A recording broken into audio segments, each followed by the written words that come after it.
ओम श्री साई राम। राम कथा रसवाहिनी। भगवान श्री सत्य साई बाबा वनवास। दशरथ कहवाकू लगिले, सुम मो रामचंद्र वीर चूड़ामणि से ता संकल्परू हटी आसब नाही। केही हेले तार इच्छा को टिकिए मात्र एपट सेपट करिपारिब नाही। सेथिरु ताकू विरत कराइबा असंभव। राम को ता संकल्परू विरत कराइबार समस्त चेष्टा व्यर्थ हेब। आमे चेष्टा कले खाली ताकू बेसी असुविधारे पकाइबा सार हेब। ता छड़ा राम सत्यर जड़े अचल अटल पूजारी। तुमे आउ डेरी कर नाही, तुरंत रथ सजाड़ी राम पछरे जाओ। मोर प्रजा माने अयोध्या नगरीर दांडरे राम चाली चाली नगरी परित्याग करिबा देखी सही पारिबे नाही। तुमे डेरी डेरी कले राम को आउ पाइब नाही। सुमंत्र शीघ्र जाओ। दशरथ सुमंत्र को राम को पछरे पठाइबा पाई बाहर करदेले। आउ पुणी कही कही आसिले, सुमंत्र तुम साथी रे रथरे किछि खाद्य आउ किछि अस्त्र नहीं जाओ। ए सबु राम को देव। मु कहिबाकू भूली जाइथिली। हाँ, तुमे यथासाध्य राम को बुझाइब आउ सेतिपाई तुमको मु कहिछि बोली मध्य कहिब। राम को अनुरोध करी प्रार्थना करी जणाइब से सीता को अयोध्या करी फेरी आसिबा पाई जेमिति कहे। सेमानंकु रथरे बसाई बण भितरे किछि बाट जीव।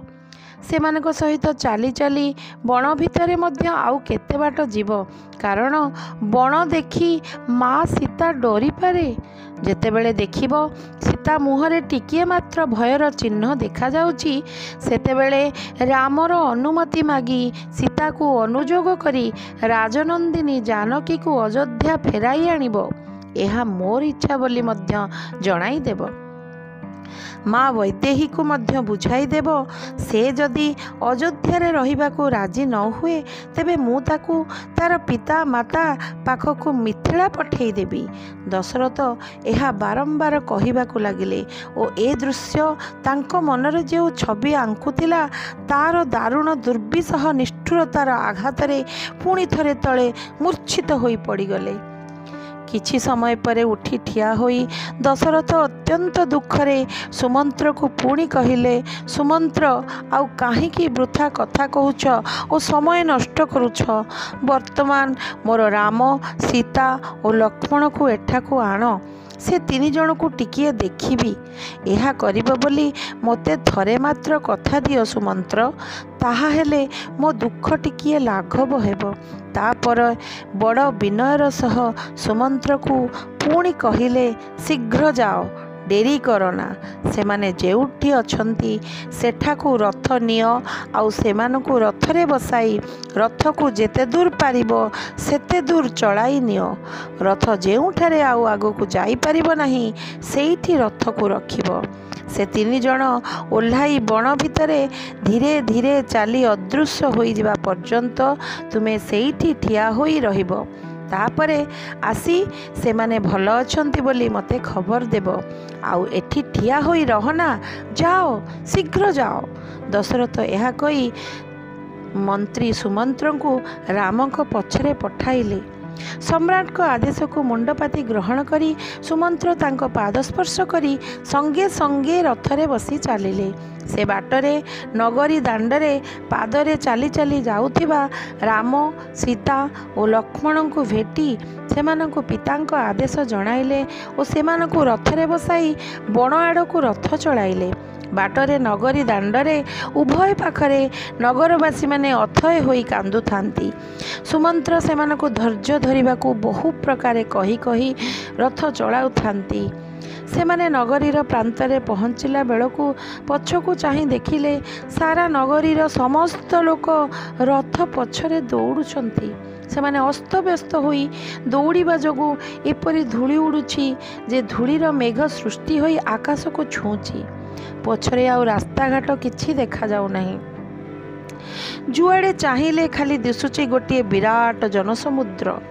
बुढ़ा बुढ़ी युवक युवती ब्राह्मण समस्ते एक सुर में कांदी कांदी कहूथांती, राम राम आमको छाड़ी जाओ नहीं, आमको तुम सांगरे नियो। ଅଯୋଧ୍ୟାର ରାସ୍ତାଘାଟ ଶୂନ୍ୟ କରି ଅଯୋଧ୍ୟା ନଗରୀକୁ ମୃତପ୍ରାୟ ପକାଇ ଦେଇ ଅଯୋଧ୍ୟାବାସୀ ସମସ୍ତେ ସେମାନଙ୍କ ପ୍ରାଣ ରାମଚନ୍ଦ୍ରଙ୍କ ପଛରେ ଆସିଥାନ୍ତି। କ୍ରମଶଃ ଅନ୍ଧକାର ପୃଥିବୀକୁ ଓହ୍ଲାଇ ଆସିଲା। ପ୍ରତ୍ୟେକ ଘର ଉପରେ ସତେ ଯେମିତି ଗୋଟାଏ ଦୁରନ୍ତ ଦୁର୍ନିବାର ଓଜନିଆ ଢାଙ୍କୁଣୀ କିଏ ଲଦି ଦେଇଗଲା। ଯେଉଁମାନେ ରାମଙ୍କ ରଥ ପଛରେ ଯାଇପାରିଲେ ନାହିଁ ସେମାନେ ଅଯୋଧ୍ୟା ଦାଣ୍ଡରେ ନିଶ୍ଚଳ ଗଛଟିମାନ ପରି ଠିଆ ହୋଇ ରହିଥାନ୍ତି। ଅନେକ ରାମ ଗଲା ପରେ ଘର ଭିତରେ କବାଟ କିଳି ବିକଳ ହୋଇ ତଳେ ପଡ଼ି ଗଡ଼ି କାନ୍ଦୁଥାନ୍ତି। ଆଉ ଖିଆପିଆ କଥା ପଚାରେ କିଏ?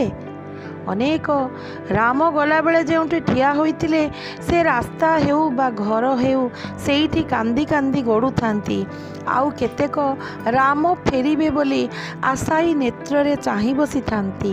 କାରଣ ସେମାନେ ଭାବୁଥାନ୍ତି ରାମଙ୍କ ପରି କରୁଣାମୟ ପ୍ରଭୁ କ'ଣ ଲୋକଙ୍କ ଏତେ ବିକଳ ଦେଖି ମଧ୍ୟ ନିଷ୍ଠୁର ହୋଇ ଚାଲି ଯାଇପାରିବ? ରାମ ଗଲାବେଳକୁ ଏଣେ ଦଶରଥ ମଧ୍ୟ ଅଧୀର ହୋଇ ଆଉ ଗୋଟିଏ ରଥରେ ବସିପଡ଼ି ରାମ ରାମ ସୁମନ୍ତ୍ର ରଥ ଅଟକାଅ, ମୁଁ ଥରେ ମାତ୍ର ମୋ ଧନକୁ ଦେଖିବି ବୋଲି ଚିତ୍କାର କରୁଥାନ୍ତି। ରାମଙ୍କ ରଥ ପଛରେ ଦଶରଥ ମଧ୍ୟ ରଥକୁ ଅଧିକରୁ ଅଧିକ ଜୋରରେ ଦୌଡ଼ାଇଲେ। ଯେଉଁ ଲୋକମାନେ ରାମଙ୍କ ପଛରେ ଦୌଡ଼ୁଥିଲେ ସେମାନେ ରାମଙ୍କ ରଥ ଓ ଦଶରଥଙ୍କ ରଥ ମଝିରେ ରହିଗଲେ। ସେମାନେ ଏତେ କ୍ଳାନ୍ତ ହୋଇ ପଡ଼ିଥାନ୍ତି ଯେ ଜଣ ଜଣ କରି ମାଟି ଉପରେ ଗଡ଼ି ପଡ଼ୁଥାନ୍ତି। ସେମାନେ ଗୋଟିଏ ରଥର ଘର ଘର ଘୋଷ ଶୁଣି କାଳେ ରାମଚନ୍ଦ୍ର ଫେରି ଆସିବେ ବୋଲି ରାମଙ୍କ ଦର୍ଶନ ପାଇଁ ମୁଣ୍ଡ ଟେକିଥାନ୍ତି। ମାତ୍ର ରାମଙ୍କ ବଦଳରେ ବୃଦ୍ଧ ସମ୍ରାଟଙ୍କ ଆଖିର ଲୁହ ଓ ଛାତିପଟା କୋହ ଦେଖି ସେମାନେ ଭୋ ଭୋ କରି କାନ୍ଦି ଉଠୁଥାନ୍ତି।